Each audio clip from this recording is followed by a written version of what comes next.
Hadi gel zıp zıpa. Koş. Yağız gel zıp zıpa sen. Gel zıp zıpa gidelim. Yağız Efe çok güzel bak.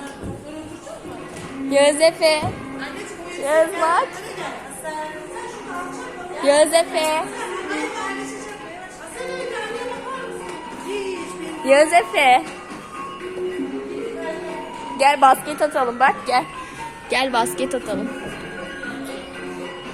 Atabilir miyim Yağız Efe? Dur bakayım atabileceğim mi? Tamam çekil bakayım. Koy oraya.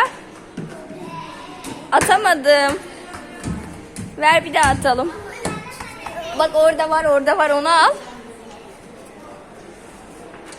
Attım. Atamadı Yağız. Hayır. Yağız bir daha atıyorum Yağız Efe. Attım. Kim o? Yağız hadi gel zıp zıpa girelim bak. Gel zıp zıpa girelim. Yağız Efe zıp zıpa girelim gel. Ablam. He?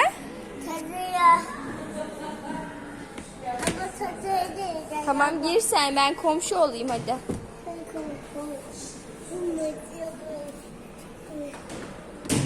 Hadi gir.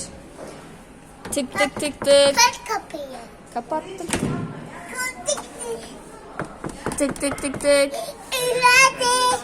Kim o de? Bak kapıyı. Bak kapıyı. Bak kapıyı. Tamam. 3. C. Tık tık tık. Kim o? Kıvamı. Sen mi? Kargocu. Tık tık tık. Kim o? Bak. Hadi gel. Yağız gel zıp zıpa binelim. Ben zıp zıpa binmek istiyorum gel. Ben gidip zıp zıpa bineceğim. Gelecek misin? Hayır ben oraya giremem daha. Hayır. Hayır ablam. Ama giremem. Kapı yapıyor. Kapatamam. Bana kızarlar Yağız Efe. Kızarlar bana. Kızarlar. Hadi ben zıp zıpa bineceğim. Gelecek misin? Nerede? Tamam hadi koş. Bak. Dikkat et anneciğim, önüne bak ya. Gel bunları izleyeceksin. Çıkamıyor. Yağız Efe bak bu çok güzel. Çok güzel. Gel bak buradan o burası gel bak. Yağız burası Yağız Efe. Bak gel. Oy. Gel. Hadi çık. Aferin sana hadi zıpla. Sen yat. Tamam zıpladım.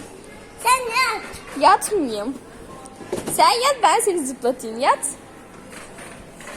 Hop hop hop hop hop hop. Güzel mi böyle?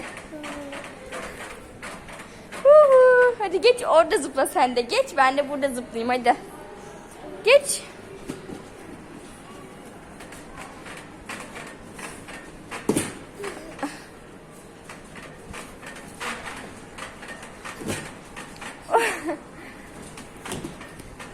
Hop hop hop hop çok eğlenceli Yağız Efe.